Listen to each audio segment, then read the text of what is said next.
It would take 5 to 10 years of the sort of investment levels we've been discussing for Europe to be able to sensibly do that. I don't think it's very sensible anyway, because as you say, the Russians, one, don't want it to happen. If it went ahead, I can guarantee, as you will know, that it will be tested. And if it was tested in anything other than the sort of strength that we're talking about, I'm afraid it would be found wanting. And we would then find ourselves in a potential war with Russia, which, you know, some might want, but call me old-fashioned, that's something we should do everything we can to avoid. Donald Trump's second term is upending the world as we've known it for decades, from trade to security.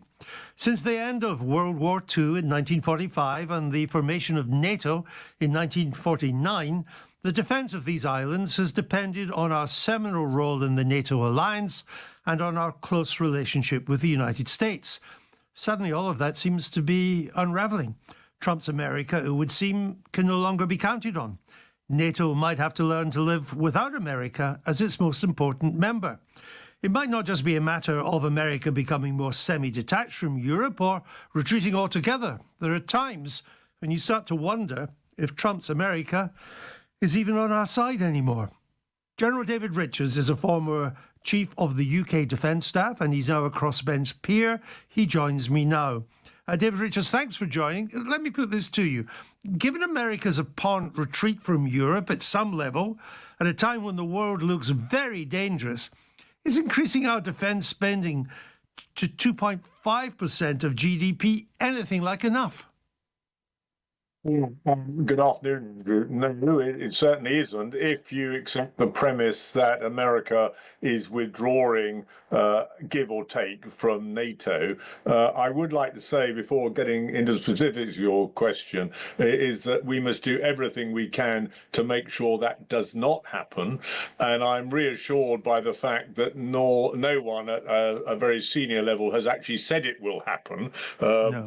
President Trump downwards emphasise that the Article 5 promise, either they've explicitly said it or they have not mentioned it, is still in place. But what he's done, quite rightly, but many presidents before, starting with Eisenhower, actually been saying the same thing, is get the Europeans to stop freeloading, as they would see it, and start spending on their own defence as well as relying on the US. Well, I think that argument has been won by Mr. Trump. I mean, I think it's clear Europe does need to get its act together now. My bigger concern is whether even if that happens, if America's still there. But let me follow up and ask you this. Do our politicians, I mean the British politicians, do they realise the scale of the challenge? Poland is spending almost 5% of its GDP on defence. It's buying hundreds of tanks and fighter jets, mainly from South Korea. Sweden's looking at 3.5%, neutral until very recently, possible return of conscription. The new German Chancellor is planning to spend tens of billions more on defence. But our leaders seem to think, well, a tweak here, a tweak there, a couple of billion more here, but it's pretty much business as usual. Sadly, there is something in that view, Andrew. Despite the evidence to the contrary for a number of years, we've got to remember that the current government's plan was only to start spending at 2.5% at the end of this parliament. They've now been forced to bring that forward. But as to the degree of the situation in which we find ourselves, how bad it is, no, I'm not certain they really do. And evidence to that end is the fact that the Prime Minister's been talking, I think, rather loosely about a reassurance force or a peacekeeping force, depending on which phrase is in vogue on the day, in Ukraine, which is something that I've described as crass in a previous interview, because we just don't have the means to do it unless it's not to be of any effect or count at all in the eyes of the Russians. Well, I want to come on to that peacekeeping force that you mentioned in a minute, but let me stick with our own defence budget just for the moment, if I may.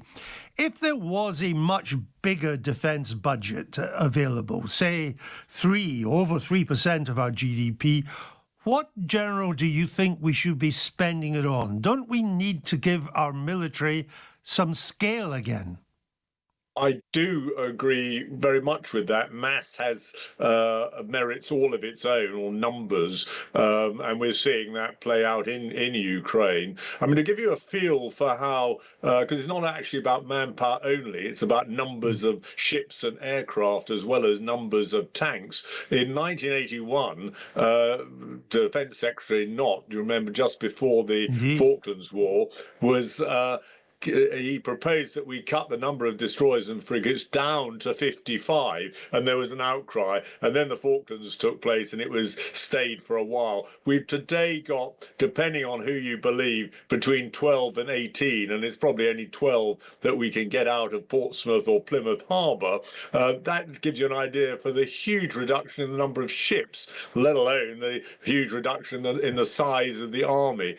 Give you another quick one. When I was commanding a brigade in 1997 in Germany, I had 2 armoured regiments, including 120 tanks, 24 huge, great AS-90 155mm guns, armoured infantry battalions, engineers, all that. We had 5 of those brigades. Today, the British Army is lucky to have, as in total, even that amount of kit. So we are in a hell of a state. I'd take one other quick example, because I think people don't realise it. We spend about 2.3% of the GDP on defence at the moment, but only 1.7% of that goes into conventional armaments and the Yes. armed forces. The rest goes into the nuclear game. So in real terms, we're spending very little, and the result is we're in a very poor situation. I wonder though whether the top brass, of which you used to be part, and the MOD and the government needs to think again about how it goes about procurement. I mean, if we want scale, we can't have every one of the most expensive weapons imaginable that America produces and itself can afford to buy at scale. I mean, I'm struck by the way Poland has simply gone to South Korea. Is buying 1,000 tanks, 1,000 fighter jets. Now, they might not be up there with the best of the best in America, but I would suggest in the right hands, they'd be pretty good. And maybe we need to think of doing that. I'd agree, and I do know the government is all over this. Mr. Healy, John Healy, has got it. He's talking about appointing a sort of procurement guru, maestro, to try to tackle some of this. But it's not only numbers; it's what even the money they're planning to put in. It's about what kit, and obviously they need to do a lot more on things like spend a lot more on things like drones, etc., AI-enabled weaponry. So the trouble is you can't only spend on that. You've got to invest in those new capabilities, but you can't afford to completely neglect the old, if you like. So they're in a right muddle. They need a lot more than 2.7%. You mentioned 3%. I'm not even certain that would give us the sort of capability that, together with other European members of NATO, is required. Let me come on to the security architecture itself, putting aside these enormous issues of defence spending.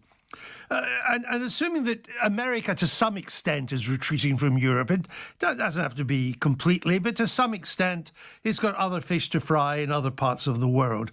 What should the new security architecture be? Do we reconfigure NATO with far less of a US commitment, or do we create a new European defence structure? Bit of both is my cop-out. We must not allow America to leave NATO. I do think, quite rightly, they expect us to shoulder more of the burden as they look at China and the threat they believe China poses on our collective behalf. So it's very much in our interest to enable America to do that. But I think the EU has talked a lot about defence. But for example, I'll give you one quick example of how they could be so much more efficient. At the moment, every EU country has its own navy, army, and air force. I've been saying for a long time that they ought to have a genuine EU armed force, so that say 4 or 5 countries, Poland, Germany, perhaps, focus on the land, the armies. Other countries focus on air, and others perhaps on maritime capability. And others, but they may pool it, look at command and control arrangements. That would save so much money in terms of efficiency. They'd each be better at what they're focusing on, etc., etc. So that would be one bit of the solution, in my view. You could absolutely make sure that remains within the NATO architecture, though, but it would just be a much more efficient way of delivering a European military capability. Where Britain would play in that is up for grabs. I think we've got a slightly more global role without overstating it, so we may be required or asked to keep all three of our existing armed forces as being merited in that. One other quick one, in the Cold War, which was a great success, I think, as one looks back on it, Indeed. we managed to defeat your enemy without firing a shot, as the Chinese soldier philosopher Sun Tzu would admonish us to do, and often it's rather forgotten. But I think we had, the Sakur at the time had freedoms and operational priorities that meant he could be very efficient militarily. At the moment, those have been taken away from him. There's some progress towards giving them back.